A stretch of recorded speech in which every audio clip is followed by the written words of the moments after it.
Hey guys, good morning. Derek from Bomb Socks here with more Bomb Bites, where we feast upon the words of Christ, and we always do it one bite at a time. So today we are finishing up the week of study for Come Follow Me with Section 5 of the Doctrine and Covenants. So Section 5 has everything to do with our good friend, Brother Martin Harris, keeping in mind back in Section 3 all the difficulties that came with the loss of the 116 manuscript pages. Again, Martin's a good guy, so I can imagine what this did to him, his self-worth, and just some struggles with that. Joseph was chastised by the Lord in Section 3, but was reminded that God is merciful, and if he will repent, he will be again called to what he was asked to do. So Martin goes to Joseph in Section 5 and just is like, will the Lord forgive me through this process? Well, you go, in this section right here, it mentions actually as you go through there, how there will be three witnesses, the Lord brings up, three witnesses to the place. And Martin, of course, wants to be one of those three witnesses. Well, you look at verse number 24, and it says, behold, I say unto him, and this is to Martin, he exalts himself and doesn't humble himself sufficiently before me. But if he will bow down before me and humble himself in mighty prayer and faith in the sincerity of his heart, then will I grant unto him a view of the things which he desires of me. Later on in that section, you go to verse 32, it says, now because I foresee the lying in wait to destroy thee, there's a warm fuzzy, yea, I foresee that if my servant Martin Harris humbleth not himself and receive a witness from my hand, that he will fall into transgression. So humility is a big thing for Martin Harris, as it is for all of us. Really, if we want to see certain things in our life, you go back to verse 24, apply that to whatever you are going through in your life. If you and I will not exalt ourselves, but we'll humble ourselves before the Lord, bow down before him and acknowledging that he is God and he can do what he says he can do. Again, remembering that he doesn't need us to bow before him. It's not like he is this ruler who is just bow before me type of ruler. That's not the God that I believe in. He doesn't need our devotion, but we need to be devoted to him. That's such an important thing here. And if we do that, then we will get a vision of the things that we want to see in our lives. If we will approach him with humility. And I think that's a great little message there. Along those lines, go all the way down to verse 34. Verse 34 has always been a favorite verse of mine. I've had some great experiences, some very personal experiences with this verse. Now, 33 actually sets it up and says, there are many who lie in wait to destroy thee from off the face of the earth, and for this cause, that thy days may be prolonged, I've given unto thee these commandments. So Joseph, I've given these things so that you can basically stay alive through this. Verse 34, yea, for this cause I have said, stop and stand still until I command thee, and I will provide means whereby thou mayest accomplish the thing which I have commanded thee.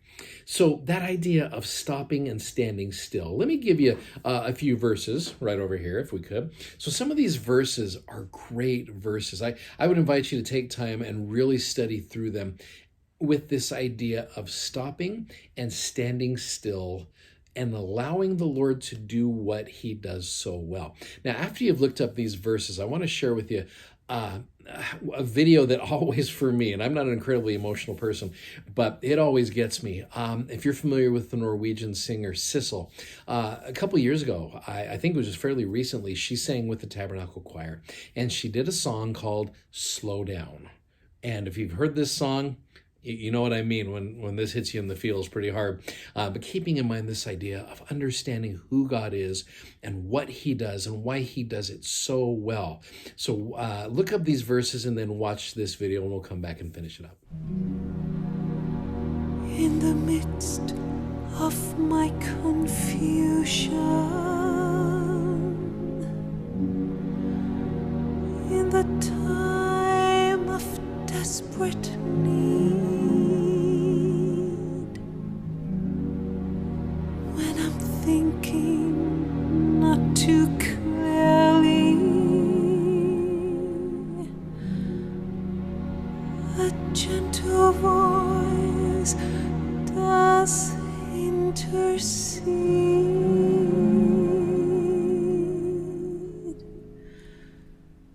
Slow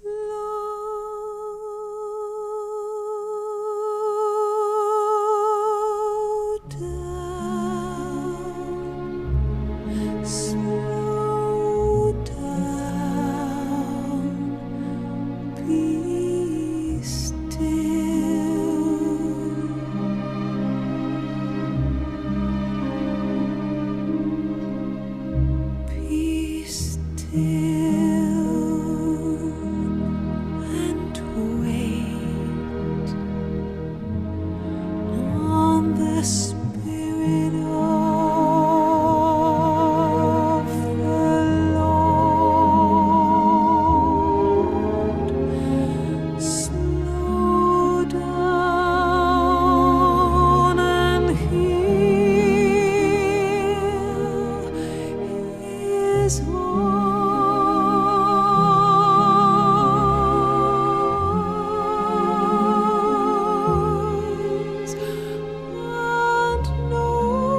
listening about me.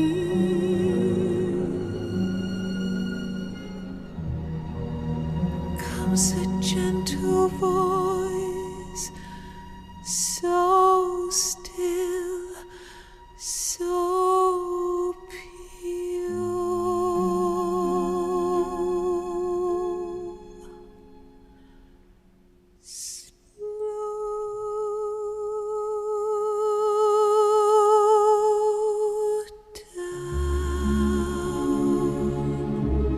Slow down, be still, my child, be still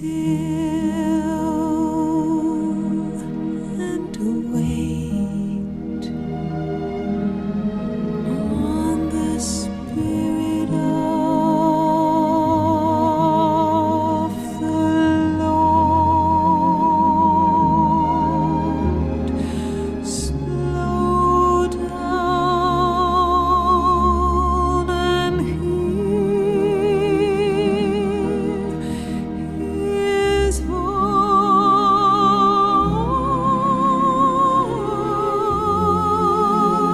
know that He is God, and know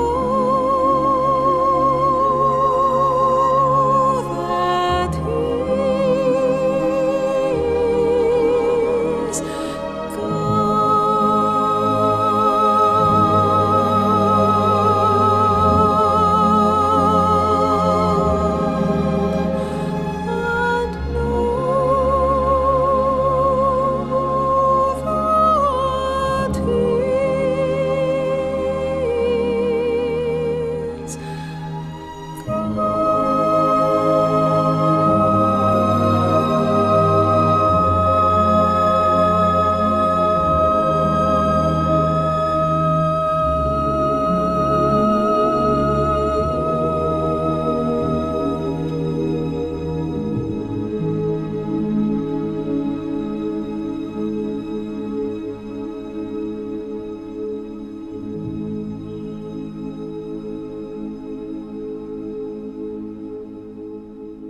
Such a beautiful song. I love that one.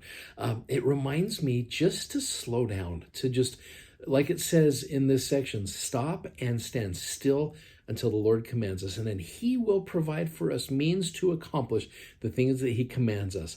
One of the footnotes to that verse is 1 Nephi 3:7. And so I love that. So I would recommend to you, and this is a perfect setup for what we're studying next week in the Doctrine and Covenants with sections 6 through 9, which are all about personal revelation with Oliver Cowdery and other ways that we need to learn personal revelation in our lives. So if we can remember to stop and stand still and to humble ourselves, we really will experience what we need to, and we'll be able to see the things that we desire to see in our lives. Anyway, I hope that helps you out. I hope it's been a good message for you, and I hope you've had a good week with us. We appreciate, again, your patience as we took a couple of days off. There's been 3 messages this week, but hopefully they blessed your lives. You guys are amazing. Thanks so much for watching. Thank you for sharing, and thank you for subscribing to these messages. You guys are great. Godspeed, and we'll see you next week. Bye-bye.